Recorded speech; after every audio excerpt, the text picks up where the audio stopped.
10h31. Bom dia, seja muito bem-vinda, seja bem-vindo ao nosso programa. Esse aqui é o UOL Entrevista, um espaço de reflexão, de conversa, de entendimento do nosso país. Aqui a gente recebe personalidades políticas ou não, para que a gente possa entender o que está acontecendo. E hoje a gente recebe uma deputada federal que vem fazendo bastante barulho lá no Congresso Brasileiro e com resultados na CPI do 8 de janeiro. Érica Hilton foi a primeira trans eleita para a Câmara dos Vereadores de São Paulo em 2020, com uma pauta voltada para a defesa dos direitos humanos e o combate à homofobia e transfobia. Nas eleições do ano passado, conquistou uma cadeira na Câmara dos Deputados, com mais de 256 mil votos em São Paulo, e se tornou a primeira deputada federal negra e trans do país. Criada pela mãe e pelas avós evangélicas em Franco da Rocha, região metropolitana de São Paulo, acabou expulsa de casa aos 15 anos e chegou a morar na rua. Passou a militar no movimento estudantil durante o ensino médio. Depois, concluiu a faculdade de pedagogia na Universidade Federal de São Carlos. Filiada ao PSOL, faz parte da CPMI do 8 de janeiro, que investiga os ataques golpistas às sedes dos 3 poderes em Brasília. O seu mandato no Congresso Brasileiro tem sido marcado por falas fortes e duras contra ataques machistas e misóginos que ocorrem dentro do Parlamento Brasileiro. No UOL Entrevista de hoje, falaremos com Érica Hilton a respeito do andamento da CPI e como ela tem enfrentado esses ataques. Uma honra tê-la aqui no nosso espaço, no nosso programa. Comigo nessa entrevista, Leonardo Sakamoto e Josias de Souza. Olá, deputada Érica Hilton, bom dia. Bom dia, Fabíola, bom dia, Leonardo, Josias, bom dia ao público que nos acompanha. Uma alegria poder voltar aqui, bater um papo com vocês, viu? Obrigada pelo convite. Olá, Josias, bom dia. Bom dia, Fabíola, bom dia ao Sakamoto. Grande honra ter a deputada Érica aqui conosco. Olá, Sakamoto, bom dia. Bom dia, Fabíola. Bom dia, Josias. Seja bem-vinda, deputada. Obrigada. Vamos lá, deputada. Queria muito saber sobre a CPI do 8 de janeiro. Qual foi a maior descoberta até agora dessa CPI que você participa com com tanta força, com tanta determinação e, inclusive, análise e estudo, né? Eu imagino a quantidade de documentos que a senhora recebe e que precisa justamente se mergulhar neles. Qual a maior descoberta até aqui da CPI? Olha, de fato, a CPI tem exigido de nós um trabalho árduo de leitura, de aprofundamento, muito diferente daquilo que eu já havia feito na minha vida pública. Eu presidi, por exemplo, aqui em São Paulo, a primeira CPI que investigou a violência praticada contra as pessoas trans. Já tinha uma mínima experiência com CPI, mas a CPMI do 8 de janeiro, de fato, é algo inédito para mim e que tem demandado muito do meu tempo, de diálogos e de conversa. Eu acho que um dos depoimentos mais marcantes para mim até agora foi do hacker, que foi uma das pessoas, porque nós tivemos outras figuras desse tabuleiro que eram peças centrais para essas narrativas que nós estamos tentando construir dentro do espectro da CPMI, mas que optaram pelo silêncio, que ficaram caladas, que saíram pela tangente, que fugiram de respostas. Mas eu acho que o depoimento do hacker, né, que esteve com o ex-presidente Bolsonaro, que esteve com Carla Zambelli, que tem depósitos de pagamento do gabinete da deputada Carla Zambelli, que expôs ali uma série de agentes públicos no seu depoimento, para mim, sem sombra de dúvida, foi o depoimento mais marcante e um dos depoimentos mais revelador. Primeiro porque o que é para nós, né, que somos base do governo, um interesse é mostrar que há uma cronologia do golpe e é mostrar que há uma interferência, assim, do Palácio do Planalto com a atuação do ex-presidente da República para que se comunasse, para que se chegasse no que foi o 8 de janeiro. Por mais que muitas vezes os meus colegas queiram afastar os fatos, né, que levaram até o 8 de janeiro para que a CPMI trabalhe simplesmente, única e exclusivamente no que é o 8 de janeiro, a tentativa de golpe, a depredação da sede dos poderes, nós sabemos, Fabíola, que o que levou ao 8 de janeiro não é um caso isolado, que há ali uma cronologia que chega até o 8 de janeiro. Então, na minha avaliação, na minha opinião, o depoimento do hacker, ele é um depoimento central, ele é um depoimento importante, porque ele aproxima aquelas pessoas que até então, será que tinha uma relação, será que não tinha uma relação? O hacker vai lá e diz, olha, ele me pediu, eu fui contratado queriam que eu invadisse o sistema eleitoral. Então, para mim, este é o ponto, um depoimento principal e que traz uma descoberta importante. Deputada, a propósito desse depoimento, há a suspeita de que essas tratativas golpistas ali que esse Walter Delgatti manteve com o Bolsonaro foram como que remuneradas com verbas públicas do gabinete de uma deputada federal, a Carla Zambelli. O que eu queria saber da senhora acha que há ambiente para investigar esse pedaço do problema? Acha que há ambiente para eventualmente caçar o mandato da Carla Zambelli? Olha, Josias, eu acho que esse ambiente está sendo construído. Vocês devem ter acompanhado o processo da deputada no Conselho de Ética, a votação para a quebra de sigilos dela também pela própria CPMI. A deputada é uma deputada que é isolada, ela é uma deputada que não tem aliados. Ela fez o que fez, ela foi extremamente bolsonarista, mas o episódio dela andando armada na centro de São Paulo à véspera das eleições é uma marca que, para o bolsonarismo, prejudicou o processo eleitoral. Que Bolsonaro não se elegeu, por vários motivos, é claro, mas para o bolsonarismo também pelo episódio da deputada andando armada, enfim, e todas as outras coisas. Então a deputada Carla Zambelli, ela não é uma deputada que tem aliados. Geralmente é muito comum, quando os deputados vão fazer algum tipo de pronunciamento em coletivas de imprensa, quando tem seus mandatos colocados em conselho de ética ou alguma coisa, que esses deputados vão acompanhados de muitos outros deputados, mostrando ali uma força. O pronunciamento da deputada no Salão Verde da Câmara foi um depoimento praticamente abandonado. Ela fez ali sozinha com 2, 3 outros deputados ao lado dela. É uma deputada que não tem aliados, é uma deputada que foi fortemente bolsonarista durante todo o governo Bolsonaro, mas que foi abandonada pelos bolsonaristas também, o que é uma prática comum do bolsonarismo. Então eu acho que este clima ele é possível, a depender do para onde encaminhem-se as investigações. É nítido, e é claro, a deputada tem ali seu direito ao contraditório,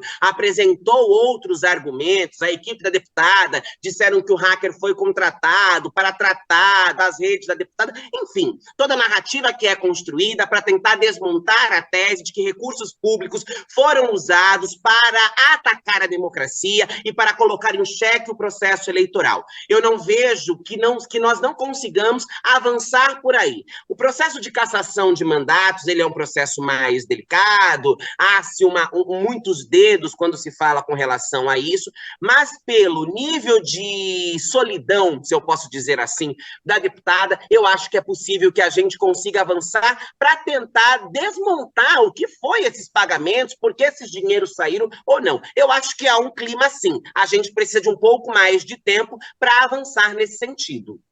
Deputada, falando em clima de cassação ou clima de responsabilização de parlamentares, a senhora foi alvo de transfobia na sessão da CPMI dos atos golpistas, né, pelo deputado Abílio Brunini, inclusive, que é uma figura que vem atrapalhando o andamento dos processos, né, ele tem, inclusive, interesse em aparecer, porque ele é pré-candidato, ao que tudo indica, à prefeitura de Cuiabá. Então ele utiliza a CPMI, né, se expõe, tudo, e a senhora foi alvo de um ataque transfóbico. Isso virou uma denúncia contra ele no Conselho de Ética e ele está sendo avaliado. Qual que é a perspectiva? A senhora acha que, primeiro, se o Conselho deve proceder com alguma forma de punição contra o Abílio Brunini? E como é que uma pessoa como ele faz o que faz na CPMI de forma repetida e continua podendo fazer isso, né? Existe alguma condescendência da presidência da CPMI com relação a isso? Olha, eu não diria que existe uma condescendência da presidência da CPMI com relação a isso, mas eu diria que falta uma postura mais enérgica para tentar reprimir esses atos constantes praticados pelo deputado. O deputado é uma pessoa extremamente desrespeitosa, inconveniente, não é membro titular da comissão. No último episódio mais recente, estava fazendo símbolos nazistas durante a sessão. Então, assim, eu espero espero muito, Leonardo, que de fato a gente consiga que o Conselho de Ética use o seu espaço para mostrar que não é ali meramente figurativo, que não está ali de proforma, não está ali protocolar. Existe um decoro parlamentar que rege os trabalhos do parlamento e esse decoro tem que ser respeitado, porque senão há uma banalização do parlamento, há uma banalização da violência e nós passamos uma mensagem à sociedade de que tudo é tolerável, de que tudo é permitido e que se nenhuma deputada eleita pode ser respeitada no exercício da sua função, qual será o respeito que outras mulheres, em especial mulheres transexuais e travestis, receberão na sociedade? Nós temos uma luta árdua pelo enfrentamento da violência de determinados grupos sociais e quando o parlamento ele corrobora, ele pactua com essa violência, a mensagem que se passa ao conjunto da sociedade é que essas violências são permitidas, inclusive em espaços públicos, com filmagens, com vídeos, com testemunhas. Nós sabemos que os conselhos de ética são espaços muito difíceis, porque muitas vezes são os próprios colegas que estão ali, né, julgando aqueles processos. Há uma admissibilidade do processo protocolado pelo mim, por meu partido e por outros partidos, do deputado Abílio Brunini nesta semana, mas eu não sei para onde caminha. Eu acho que é preciso, sim, que haja algum tipo de penalidade para que se responsabilize os atos praticados. Quando ocorreu aquele episódio, no dia 8 de março, eu estive em conversa com o presidente Arthur Lira, que havia me comprometido que não toleraria que práticas como aquela que ocorreu com um deputado vestindo uma peruca e fazendo chacota no plenário da Câmara fossem permitidas, e que o Conselho de Ética seria, sim, um espaço usado para responsabilizar e frear esses tipos de comportamento. O deputado Abílio Brunini reincide nas práticas de desrespeito, de confusão na CPMI, e eu acho, sim, que a presidência precisa ter uma postura mais enérgica, uma postura mais incisa, para que a gente freie essa constante prática do deputado. Aliás, essa prática, né, deputada, ela é tão presente ali nas CPIs, nas reuniões de comissões. Quem acompanha o seu trabalho vê a quantidade de ataques que a senhora sofre, né, diariamente, na verdade. E recentemente teve uma resposta sua muito forte na Comissão da Defesa dos Direitos da Mulher da Câmara dos Deputados, que acabou viralizando, né? Já tem muitos milhões de acessos, um discurso seu, claro, direto, uma resposta à deputada Cristiane Lopes, que questionava ali o fato de mulheres trans e travestis roubando o lugar de mulheres de verdade. A senhora responde isso. Eu até separei aqui, a gente separou, nossa equipe separou aqui, a nossa produção separou aqui um trecho desse discurso para que a gente possa ilustrar. Vamos assistir. O tempo inteiro abrindo a boca para dizer aquilo que não conhece, falando em opção sexual. O que tem a ver a identidade de gênero de mulheres transexuais e travestis com orientação sexual? Discursos burros, discursos rasos, discursos preconceituosos, discriminatórios. E nós chegamos aqui sim, deputada, mas não para discutir apenas os direitos das mulheres transexuais e travestis, porque eu não sou apenas uma mulher transexual e travesti. Eu sou uma mulher assim como a senhora, queira a senhora ou não, na sociedade. Vítima a sua opinião não me importa. Vítima da violência, do ódio, do estigma, do preconceito, e a senhora terá que aceitar que nós não falaremos só sobre a agenda de direito de mulheres transexuais e travestis. Nós temos um projeto para este país. As pessoas comentam até, né, Érica, elas têm em looping isso, porque é tão forte, ele é tão claro, ele é tão objetivo e tira da garganta de muita gente esse desejo de falar. É muito impressionante a qualidade do teu discurso e isso a repercussão é clara, né? Hoje até saiu aqui informações falando sobre a sua popularidade, o engajamento dos seus discursos nas redes sociais e o quanto isso tem ampliado até o número dos seus seguidores. Eu queria entender sobre esses ataques transfóbicos que acontecem quase que diariamente. Como lidar com isso? Como responder a isso no Congresso Brasileiro? Como é que tem sido isso para você, deputada? Olha, Fabiola, tem sido um desafio porque não se trata de uma questão da minha subjetividade enquanto uma mulher transexual e travesti. Se trata de uma questão que é uma agenda antidireitos desta população, que a extrema-direita no mundo, não só no Brasil, elegeu como uma das suas pautas principais agora, nos últimos tempos. Nós temos visto o quanto há uma discussão sobre negar direitos e criar caos e desinformação na sociedade a partir da existência de pessoas transexuais travestis. Isso, para mim, é muito preocupante, porque se nós olharmos para os números, e eu convido a audiência que nos acompanha a olhar para esses números, nós vamos ver que não há a legitimidade nesse discurso de que nós estamos roubando o lugar de grupo A ou grupo Z. Nós ainda vivemos às margens da sociedade, nós ainda estamos buscando a equidade, a justiça social, o direito à vida, que ainda hoje nos é tão caro, nos é negado o direito à vida, o direito ao nome, o direito a frequentar a escola, o direito a frequentar o banheiro. Então é extremamente preocupante quando a extrema-direita,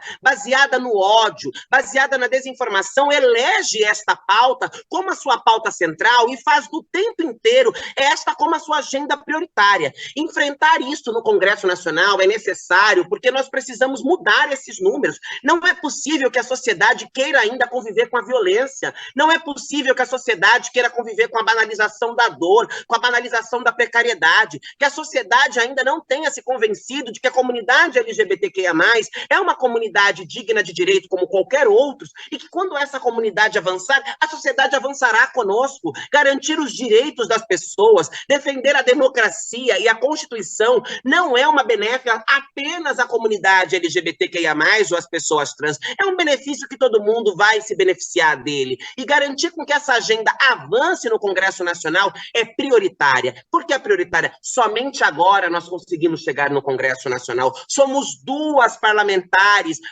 transexual e travesti naquele espaço. Não estamos roubando lugar de grupo A ou de grupo Z, muito pelo contrário, estamos querendo construir uma agenda de direito que todas nós consigamos avançar. Mas qual é a tática da extrema-direita, seja na pauta das pessoas trans, ou seja em qualquer outra agenda? É a prática da fake news, é a prática da mentira, é a prática da desinformação, do caos e do ódio. E essas agendas vêm se colocando dentro do parlamento constantemente, em especial nas comissões. É uma tentativa de fazer com que a gente retroceda mais. Agora, a pergunta que fica é, para onde mais nós iremos retroceder quando nós olhamos para a realidade dessa comunidade no Brasil e nós percebemos que não tem mais para onde retroceder. Nós ainda estamos na base, nós ainda estamos aqui muito embaixo. Por isso é preciso enfrentar com cabeça erguida, com coragem, às vezes, muitas vezes ali no calor da emoção, nós somos tomados até por uma raiva, por uma indignação, e tentam nos retratar como raivosas, como nós somos agressivas. E é importante dizer, é claro que nós pareceremos agressiva diante de pessoas que usam do cinismo, do mau caratismo para fazerem as suas argumentações, porque diz sobre a nossa vida, porque mexe no nosso estômago. Nós não conseguimos manter uma fala blasé, calma, uma falsa modéstia, porque para nós essa é uma agenda muito cara. Eu não poderia ter chegado até o parlamento brasileiro porque eu poderia ter morrido antes. Eu cheguei ali porque eu sou uma sobrevivente de um sistema de aniquilação do meu corpo. Eu driblei, eu sou uma exceção a uma regra que mata todos os dias no Brasil. E a sociedade brasileira não pode conviver com a morte, não pode conviver com a intolerância. Então é preciso enfrentar esses discursos, é preciso mostrar à sociedade que nós não estamos roubando lugar de ninguém, que nós não queremos destruir a família, que nós não somos anti-Bíblia, anti-igreja. E isto é falácia para criar uma guerra, para criar uma polarização. O que nós estamos defendendo e discutindo são os nossos direitos e a dignidade de convivermos em paz na sociedade. Eu já passo a palavra para você, Josias, só para registrar aqui que a mulherada no nosso... Enquanto ela falava, a mulherada fica enlouquecida. Me representa, me representa! Até a Maria falou, olha, esse discurso aí que ela fez, eu chorei. Vi várias vezes e fiquei chorando. Foi impecável. Parabéns, deputada. Eu quero um dia discursar como a senhora. O pessoal falando aqui. Vai lá, Josias. Deputada, você menciona, e é um fato, que essa pauta de combate ao preconceito transfóbico, homofóbico, não é uma exclusividade brasileira. Isso é um problema que transcende o cenário brasileiro. E é muito impressionante que só em 2022 a senhora Érica Hilton e a Duda Salabert tenham chegado ao Parlamento Brasileiro, ao Congresso Nacional, né? E nós já falamos aqui sobre a manifestação transfóbica do Abílio Brunini. A senhora mencionou o Nicolas Ferreira, que subiu à tribuna para fazer um discurso transfóbico, caricato, com peruca e tal. E há o preconceito também da parte das mulheres, né? Essa Cristiane Lopes, que exigiu essa sua manifestação, né? O que eu queria saber é, em que medida o seu mandato, o mandato da Duda Salabert, são respeitados no ambiente do Congresso Nacional? De que forma o espaço é ocupado por vocês duas? De que maneira o Congresso reage à presença dessas duas personagens que chegaram com tanto atraso ao Congresso Nacional, só em 2022?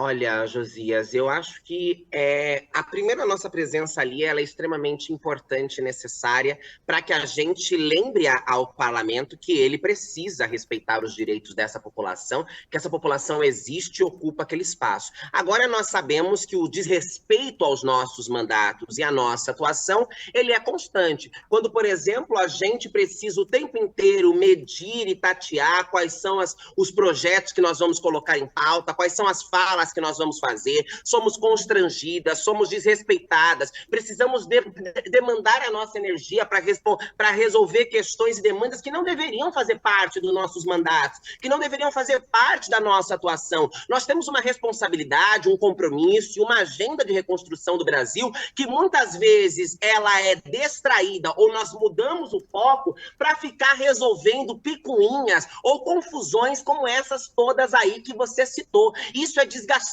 isso é desrespeitoso e isso muda os rumos da construção da nossa política. Diferente da política que eles fazem, nós queremos fazer uma política séria, nós queremos fazer uma política ancorada nas necessidades do Brasil e não só nas necessidades dos direitos da comunidade LGBTQIA+, como eu respondi à deputada, porque eu não sou apenas uma parlamentar LGBTQIA+, eu sou uma mulher cidadã na sociedade, uma deputada eleita por um estado do tamanho do estado de São Paulo, que compreende a complexidade do nosso país, que compreendo a complexidade das disputas que nós estamos fazendo na sociedade, dos enfrentamentos que temos para fazer com relação aos mais diversos temas, e nós queremos construir essa agenda. Nós temos 4 anos de legislatura, que pode ser, se o povo quiser, nós vamos nos reeleger ou não, mas nós temos agora, por hoje, 4 anos para colocarmos em prática aquilo que o nosso eleitorado e aquilo que nós acreditamos que são as necessidades da população. Então, eu acho que nós somos completamente desrespeitadas,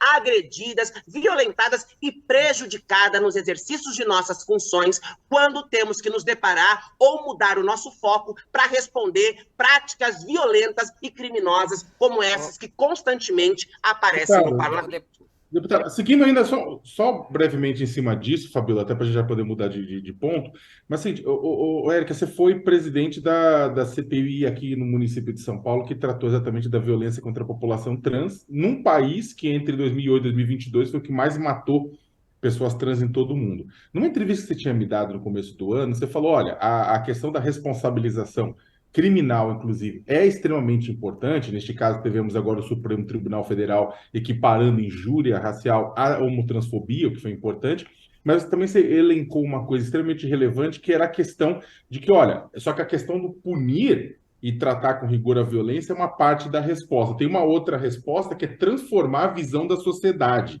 né? Porque exatamente o Congresso Nacional, de certa forma, é reflexo da sociedade brasileira, por mais que a gente não goste de admitir, mas é em muito reflexo do que acontece na base ou do que grupos sociais fazem da sociedade brasileira. E aí, nesse sentido, como fazer essa transformação numa situação de jogar até um complicador? Porque a extrema-direita percebeu que isso é fato e atua diretamente nas escolas, né? Atacando professores que fazem o quê? Que tentam discutir a questão do direito da população trans ou direitos LGBTQIPN+. Como, na verdade, romper isso? Como mudar isso na sociedade? Sakamoto, essa é o nosso grande desafio, é a pergunta do milênio, que nós estamos constantemente buscando a resposta e atuando das mais diversas frentes possíveis para transformar isso, né? Eu acho que aquilo que eu disse para o Josias, eu repito para você, que primeiro a nossa presença no Congresso Nacional, ela já é um ponto importante para ir mudando essa visão e esses valores culturais de ignorância, preconceito e ódio, porque a sociedade vai passando a ter um maior contato com esta pauta. Porque as pessoas têm tanto pânico moral sobre essa agenda, porque as pessoas não convivem tão de perto com esta comunidade, porque a única a retratação, a fotografia dos da comunidade LGBTQIA+, é a fotografia do estigma, é a fotografia da marginalidade, é a fotografia do estereótipo. Então eu acho que esse é um passo importante. Agora nós temos o desafio que é conseguir enfrentar mesmo este reacionarismo, este retrocesso que entra nas escolas, que entra nas igrejas, que entra nas comunidades e que tentam colocar goela abaixo essa agenda de intolerância e de ódio, de preconceito.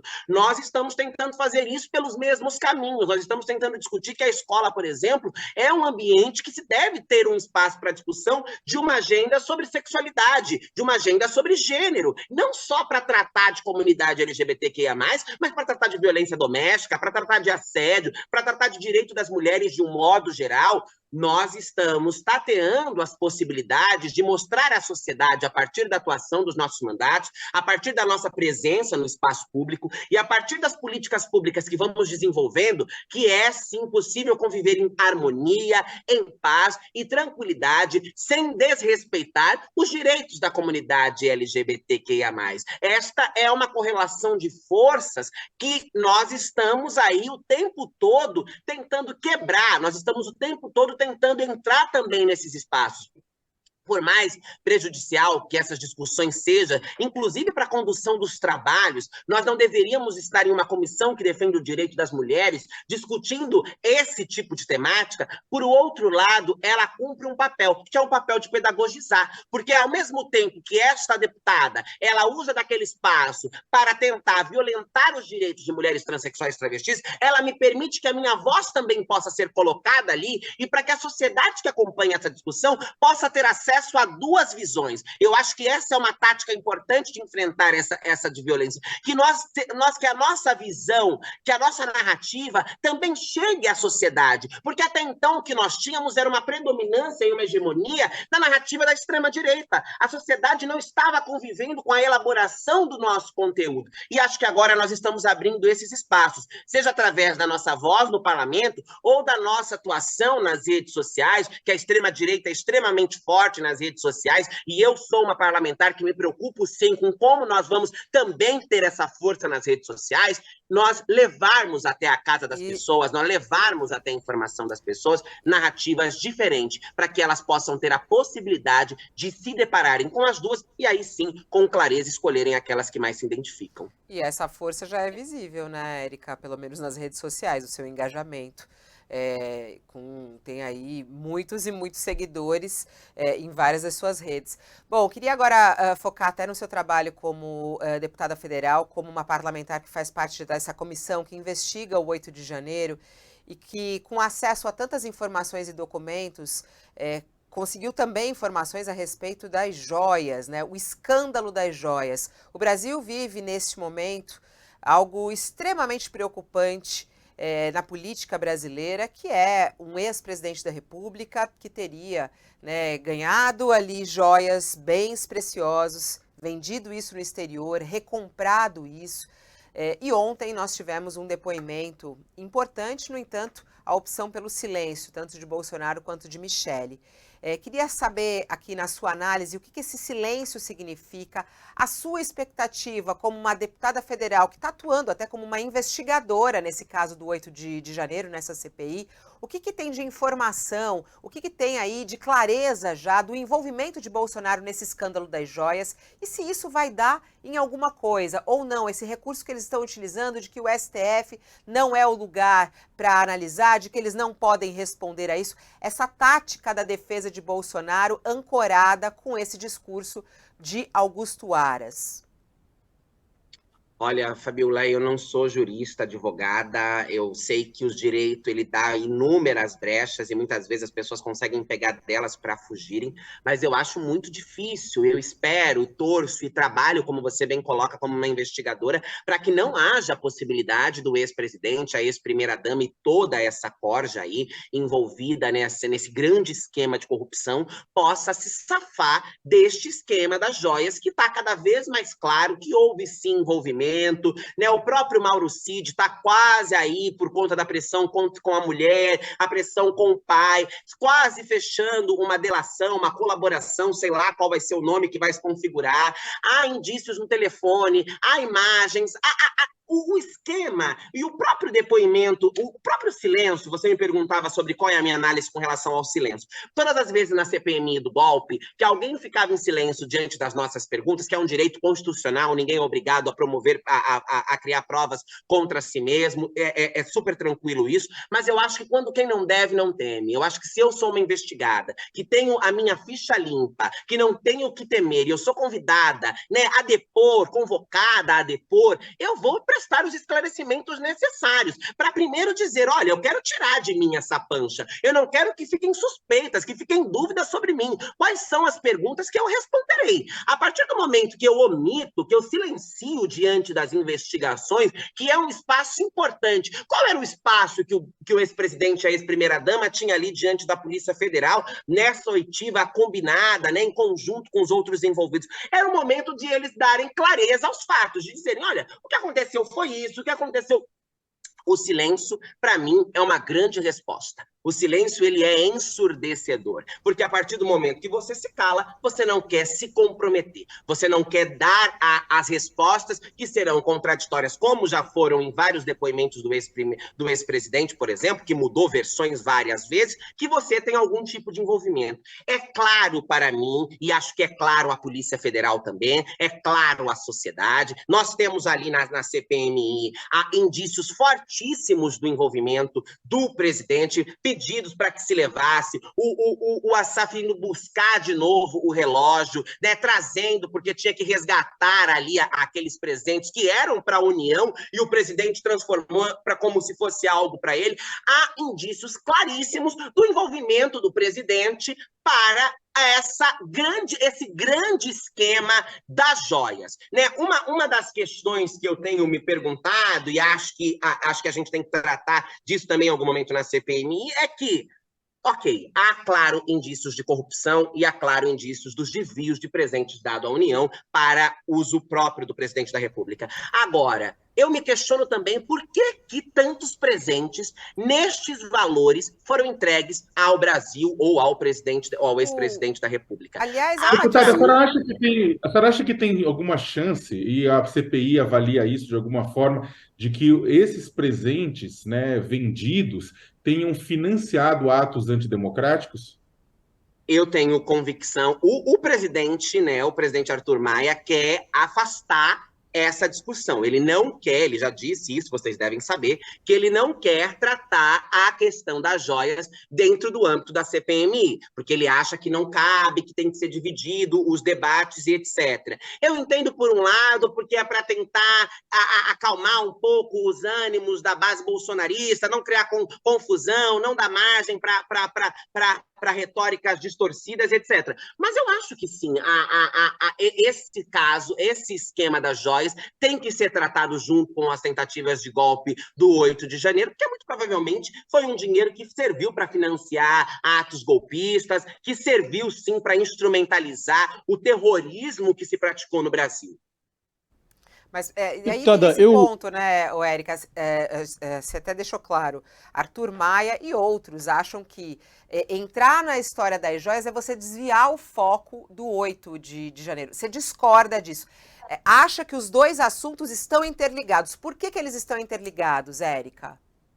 Acho que estão interligados porque acho que o esquema da joia serviu para financiar aquilo que foi as mobilizações no 8 de janeiro, né? As joias trouxeram dinheiro, geraram lucros, geraram recursos que foram muito provavelmente utilizados, e aí esta eu não tenho como provar aqui, por isso que eu acho que a investigação tem que avançar nesse sentido, porque é só com investigação, é só acessando conversas, documentos que nós teremos as provas disso, mas para mim é claro que esses recursos foram utilizados para financiar atos golpistas, para financiar essas caravanas, para financiar, enfim, recursos que são usados, recursos públicos que foram usados para que todo esse esquema do golpe se mantivesse de pé e chegasse no dia 8 de janeiro. Não dá para tratar como isolado, porque muito provavelmente, se nós aprofundarmos as investigações, nós encontraremos uma correlação, nós encontraremos uma conexão entre o que foi o 8 de janeiro e o que foi o esquema de corrupção das joias. Olhando... Deputada, você já vai mudar por de favor, assunto, Fabiola. Josias, que eu tenho mais uma dessa daí. Fica à vontade, Fabiola, você manda. Não, é porque disso que a deputada está falando, Josias, eu acho que várias pessoas que a gente entrevistou nos últimos dias aqui, inclusive a relatora da CPI, a gente sempre toca nisso. Chamar ou não Bolsonaro para prestar o depoimento na CPI diante de tudo isso, né? Porque sempre cai nele e em Michele. Deputada, a senhora defende a convocação de Bolsonaro para explicar isso, para responder essas questões? Por que essa resistência de muitos parlamentares em chamar o Bolsonaro para prestar depoimento na CPI? Eu defendo, não só defendo, como fui autora do requerimento no dia que o Cid esteve na CPMI e ele não respondia, e as minhas perguntas, não só as minhas, né? A deputada Jandira perguntou quantos anos ele tinha e ele não queria responder. Coisas como essas ocorreram. Eu, então, encerrei o meu tempo de questionamento dizendo que apresentaria, então, um requerimento de convocação do ex-presidente e da primeira-dama, porque tudo ali mostrava que ele estava tentando encobertar, ele estava tentando cobrir alguém. E parecia para mim, por óbvio, que quem ele estava tentando defender e proteger era o ex-presidente Bolsonaro.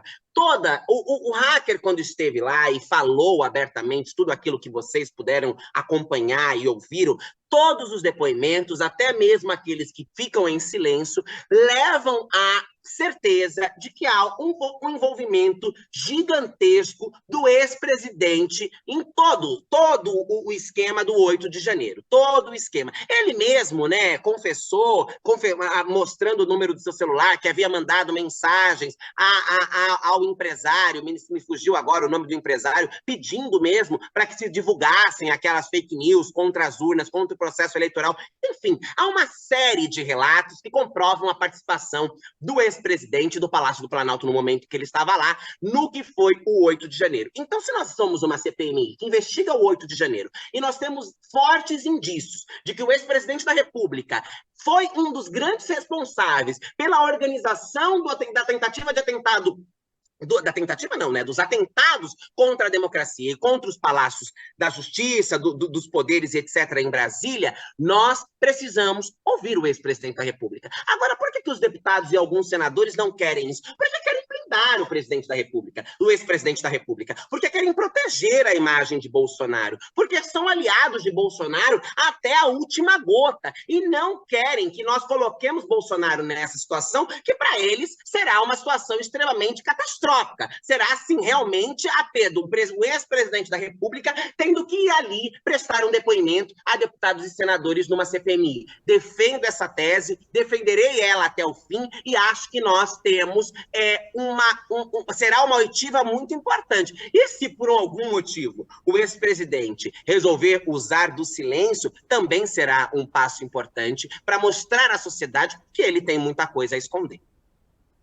Deputada, eu queria saber se a senhora fez uma reflexão nos últimos dias sobre algo que tem sido muito comentado, que é a atuação do Cristiano Zanin no Supremo Tribunal Federal. Primeira indicação do Lula para o Supremo, o PT chegou a criticar votos do ministro, são votos curiosos porque, embora ele admita injustiça em alguns casos, como preconceito odioso contra a comunidade LGBTQIA+, violência policial contra indígena lá no Mato Grosso do Sul, encarceramento ilegal de dependentes de drogas, né, naquele julgamento sobre o porte de droga por usuários, até acusados de furtos de de valor insignificante, ele votou contra ali no Supremo, né? Primeiro, se a senhora fez alguma avaliação sobre isso, se decepcionou com a escolha do Lula, não?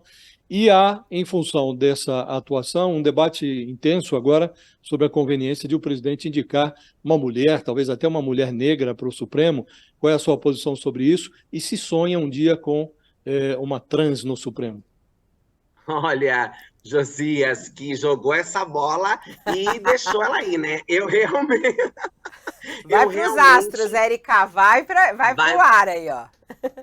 Vai pro ar. Olha, sonhar com uma trans no Supremo Tribunal Federal, eu ainda não cheguei aí nesse sonho. É bom que você tenha feito essa provocação, porque diante de todo o cenário, esse parece um sonho que ainda está distante, mas eu acredito nele e vamos sonhar e construir com relação a isso. Com relação à necessidade de uma ministra negra na vaga da ministra Rosa Weber, eu sou uma das grandes puxadoras disso. Postei isso ontem, uma campanha nas minhas redes sociais, em todas elas, no Instagram, no Twitter, no Facebook, porque nós precisamos, sim, desse gesto do presidente Lula. Nós precisamos que o presidente Lula coloque ali na Suprema Corte uma mulher negra, porque uma mulher negra progressista, né, é importante dizer isso, porque, primeiro, a representação, ela é importante, Josias.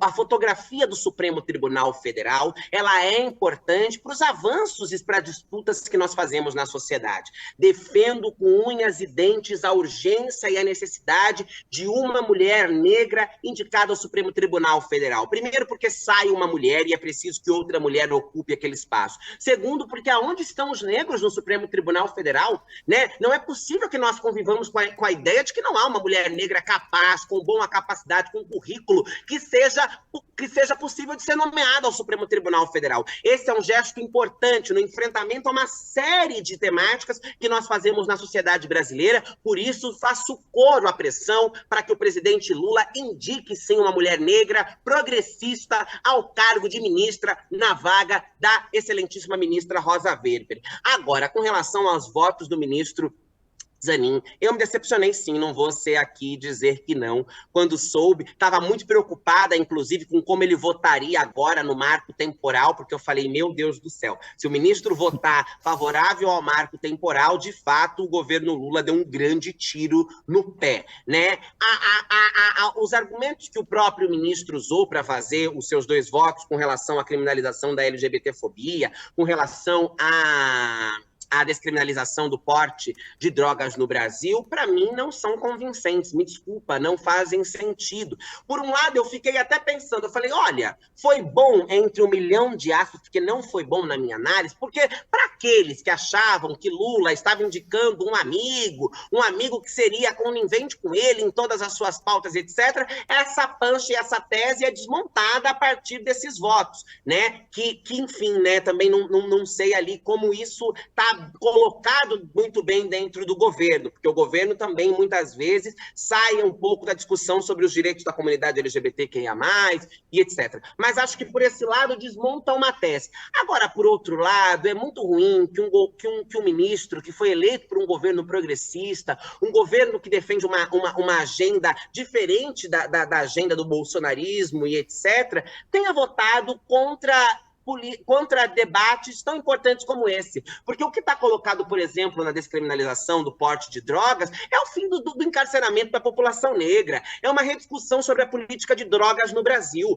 Uma política de drogas que é ultrapassada, que é obsoleta. Uma política de drogas que não enfrentam as drogas. O que ela enfrenta é a população negra, é a população pobre, é a população da periferia. Aumenta o cárcere. Então eu me decepcionei. E eu me preocupo como voto. Como que o ministro indicado pelo governo Lula vai votar contrário a uma discussão que há década nós estamos fazendo no Brasil, que é com relação à criminalização da LGBTfobia?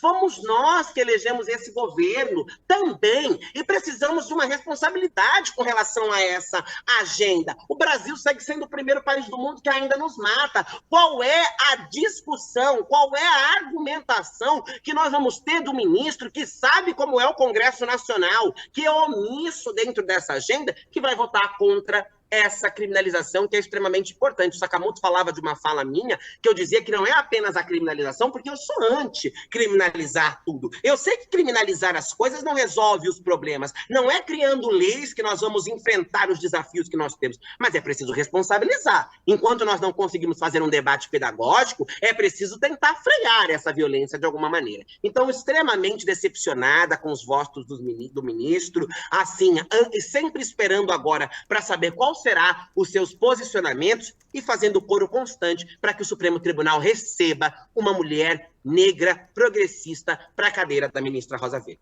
Deputada, rapidamente, até antes da gente mudar de assunto novamente, mas e pegando o gancho da sua fala, como é que a senhora avalia o governo Lula nos primeiros 8 meses, né?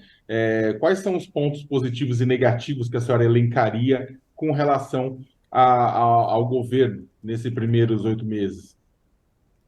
Olha, eu acho que o governo Lula tem feito aquilo que está dentro da possibilidade diante da correlação de forças do Congresso Nacional. Acho que o governo conseguiu avançar em boa parte na agenda econômica, que era uma agenda importante para o governo, né? O governo chega dizendo que a questão econômica era uma pauta importante, conseguiu aprovar ali a reforma tributária, que eu acho que foi algo grandioso, que a reforma tributária era uma pauta que quicava e nunca avançava. Nós votamos, por exemplo, o contrário no que diz respeito o arcabouço, porque nós entendíamos que ali havia umas falhas, mas eu acho que o governo tem caminhado propositivamente. Eu avalio o governo Lula até esses 8 meses, são pouco tempo, né, Sakamoto, de um governo, pode parecer bastante, mas ainda não é, são apenas 8 meses, mas o governo conseguiu avançar com agendas que eram agendas importantes, com agenda que eram agendas caras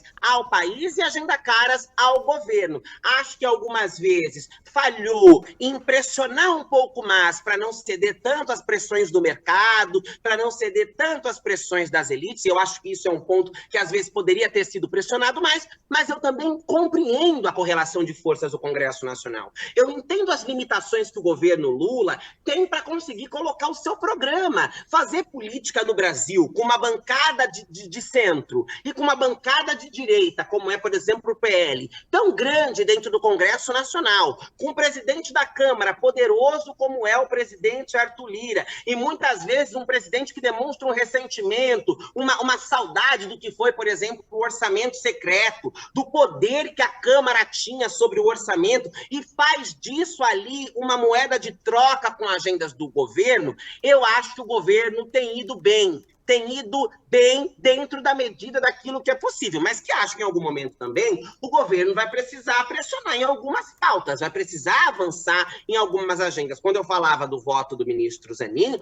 eu falava, por exemplo, de não entender como fica a agenda dos direitos LGBTs quem é mais dentro do governo Lula. Eu preciso, em algum momento, que o governo se posicione mais fortemente com relação a esta agenda. E não é com coisas extremamente radicais e revolucionárias, porque nós precisamos trabalhar com as possibilidades que temos. Nós sabemos qual é a configuração do Congresso Nacional, seja o Senado ou seja a Câmara Federal, mas às vezes é preciso posicionamentos mais fortes. Agora, deputada, nessa luta aí com Arthur Lira, a governabilidade de Lula, e para ele colocar no governo pessoas que possam render votos para ele no Congresso. Hoje tem a operação da Polícia Federal e na mira da PF o ministro, que já deu outros problemas aí, mas agora essa operação da Polícia Federal em Juscelino Filho. Não é ele exatamente o alvo da operação, é a irmã dele, mas chega muito próximo a ele. E há outras, né, apurações, investigações relacionadas a Juscelino.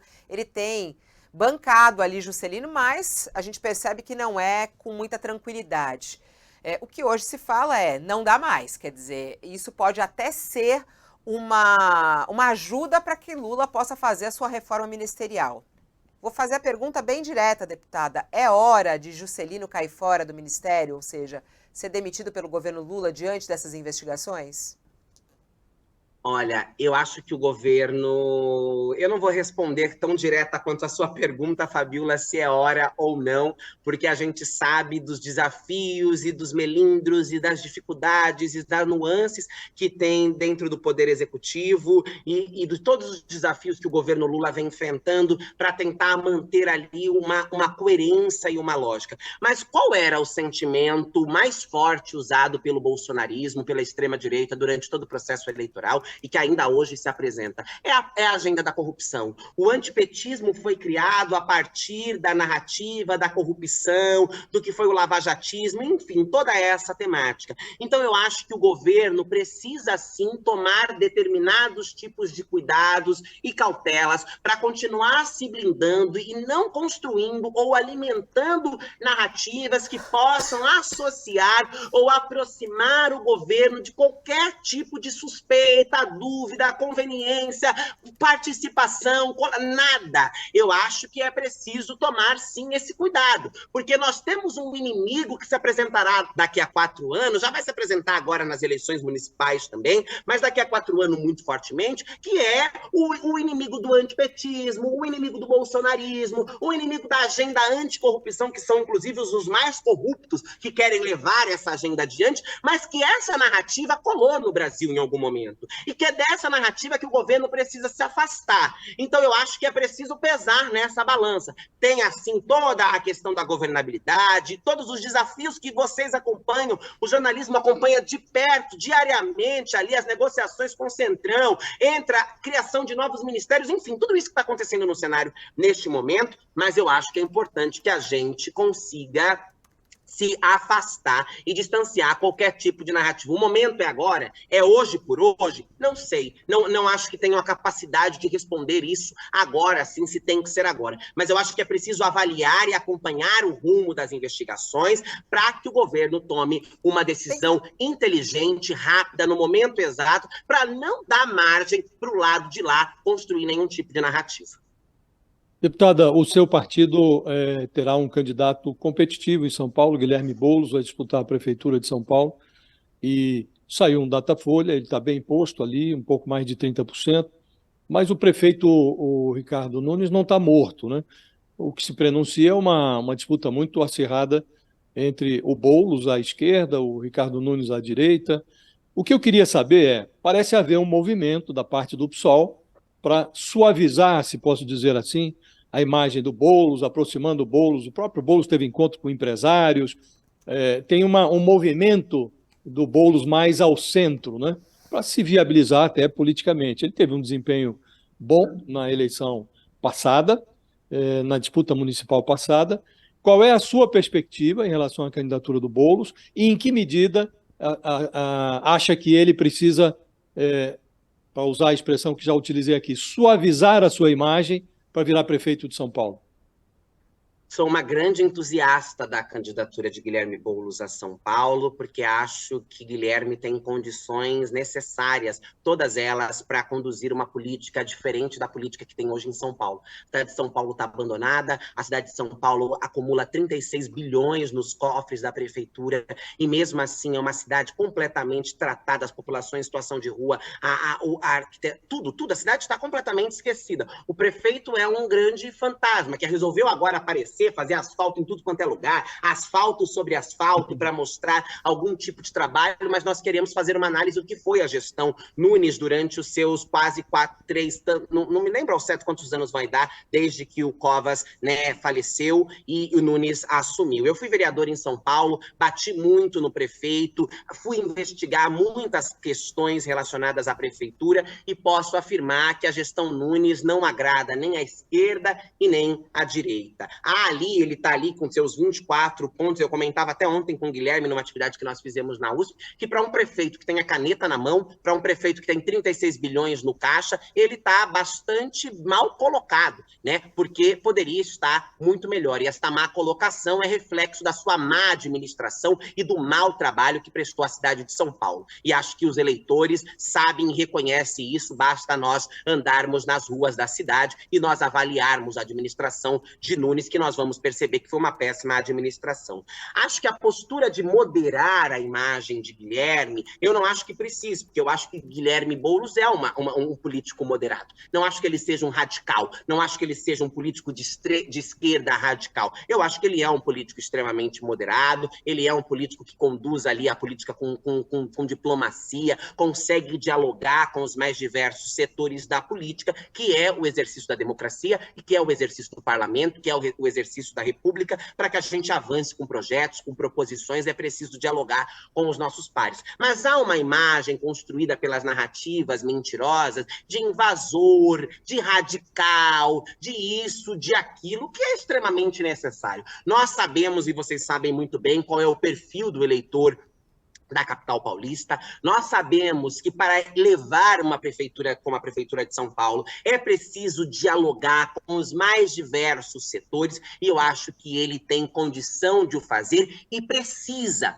fazer. Precisa fazer porque nós temos que ter esta visão da necessidade do objetivo que nós temos. O objetivo que nós temos é alcançar a Prefeitura de São Paulo para retomar os rumos de São Paulo, para recolocar São Paulo nos trilhos novamente. Então, fazer isto com moderação, mostrando para a sociedade, para o eleitor paulista, que ele não é aquilo que as mentiras das fake news construíram sobre ele, é um espaço, é uma discussão extremamente relevante para que ele consiga êxito aí no pleito eleitoral de 2024. Deputada, a senhora sempre foi alvo, né, de ódio e intolerância nas redes sociais, né? Durante seu mandato na Câmara dos Vereadores, a gente acompanhou isso, né? Ameaças, necessidade de proteção e tantas outras coisas. E é claro que agora a senhora continua sofrendo também ameaças, agora tem uma escala nacional por conta do seu trabalho. Mas eu queria que a senhora fizesse uma reflexão e tentasse fazer uma comparação. 2023, o ódio e a intolerância, pelo menos é o sentimento, a sensação, arrefeceu nas redes e nas ruas, ou continua a mesma coisa, ou está pior? Não, Sakamoto, diminuiu consideravelmente. Nós ainda temos, claro, as facções criminosas que atuam na virtualidade, né, que continuam proferindo desrespeitos, ameaças, violências e ataques a diversas parlamentares do Brasil, não só a mim, mas o que nós vivemos e experimentamos em 2020, em 2021, foi um cenário de eu ter que ir à delegacia muitas vezes durante o exercício do meu mandato, de tentar invadir o meu gabinete dentro da Câmara Municipal de São Paulo, num episódio inédito que nunca ocorreu no Brasil. Eu não tenho relatos de que algum parlamentar tenha sofrido uma tentativa de invasão ao seu gabinete por parte de seus agressores virtuais.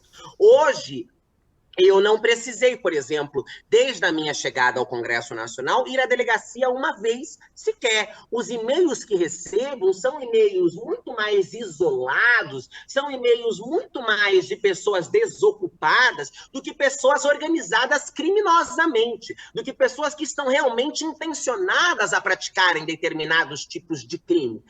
Acho e sinto, percebo no cotidiano da minha atuação que esses episódios diminuíram consideravelmente. Eles não cessaram, eles não desapareceram, nós ainda fazemos um enfrentamento constante à violência política, em especial à violência política de gênero, mas ele é consideravelmente menor e bastante diferente do que foi nos anos anteriores. E acho que isso é reflexo do pleito eleitoral. Muitas dessas pessoas voltaram para os buracos da onde saíram. Não há mais uma constante legitimação do discurso de ódio, de ataque, a banalização da violência, como nós tínhamos nos anos anteriores. Então eu considero e percebo no meu corpo, na minha atuação, que houve uma diminuição, sim, dessa violência. Nossa, isso é bom. Que bom, essa é uma boa notícia. Olha, deputada Érica Hilton, muito obrigada pela sua participação aqui no nosso programa, no UOL Entrevista. A audiência aqui gostou, muitos recados aqui interessantes. Siga firme, tenha o nosso apoio, continue lá com seus discursos fortes e a gente vai aprendendo juntos. E acho muito importante ter essa voz lá e o quanto as mulheres têm sido importantes né, nesse novo Congresso. Eu lembro quando até a gente conversou, assim que foi eleita, né, e falávamos sobre o desafio desse novo Congresso, que tem sido muito forte, mas o que tem chamado mais atenção é a atuação das mulheres, né, nas CPIs, a atuação das mulheres, as falas fortes, e isso tem dado muito orgulho às mulheres brasileiras, e mais do que isso tem sido um ótimo ensinamento para a sociedade brasileira, que a mulher, no lugar de poder, ela faz a diferença e ela traz cobranças que são absolutamente necessárias para que a gente possa crescer como sociedade e crescer como política. Então, parabéns pelo seu trabalho, muito obrigada por estar aqui e até a próxima. Fabíola, se me agradeço. permite, eu queria adicionar a sua observação, que a atuação das mulheres, ela orgulha também os homens, viu? Ah, que bom, Josias. A gente fica mais Que bom, feliz ainda. Josias. Ficamos mais fato. felizes mesmo, porque é tão importante que os homens compreendam que essa luta é de todos nós. Não é só sobre mulheres, não é só sobre LGBTs, é sobre uma sociedade cada vez melhor para todo mundo, inclusive para os homens, para as pessoas héteros, para todo mundo, sem exceção. Fabíola, Sakamoto, Josias, agradeço o papo, a troca, sigamos aí, parabéns a você também por conduzir tão bem esse jornal, esse espaço. As mulheres em todos os lugares são vozes extremamente importantes e relevantes, e que nós possamos cada vez mais ter espaços de levantar as nossas vozes, para que através das nossas vozes, milhares e milhões de mulheres que são silenciadas e caladas cotidianamente nesse país possam falar. Obrigada pelo convite, ao público que nos acompanhou, pelo carinho, pelo respeito, e nós seguiremos lá, tentando e trabalhando arduamente para destruir essas estruturas da misoginia, do patriarcado, do ódio e da violência, para construir, sim, uma sociedade fraterna e equânime, onde todo e qualquer indivíduo que nela habite possa se beneficiar da justiça social e da equidade, sem exceção. Não é uma política ou uma sociedade para A ou para Z, é uma política, uma sociedade para todos nós. Muito obrigada, bom dia e até logo. Até logo. Tchau, Sakamoto. Obrigada, até. Obrigado, Fabíola, Josias. Muito obrigado, Érica, pela entrevista. Tchau, Josias, até. Tchau, tchau, Fabíola. Tchau, Sakamoto. Muito obrigada, deputada. E assim a gente termina mais um UOL Entrevista. Muito obrigada a você também aí conosco nessa audiência qualificada. Sempre bom ter a sua presença por aqui conosco, comentando, discutindo o nosso país. E lembrando a você que a nossa programação aqui no canal UOL, ela corre a todo momento. Daqui a pouquinho eu estou de volta ao vivo. Menos de meia hora já volto com o nosso UOL News. Um resumo do dia, essa operação da Polícia Federal hoje, e que mira aí um ministro do governo Lula. A gente vai trazer a repercussão a respeito disso. Thales Faria, Madalene Laxco, também Ricardo Couto conosco ao vivo, logo mais ao meio-dia no nosso All News. Até lá, tô te esperando.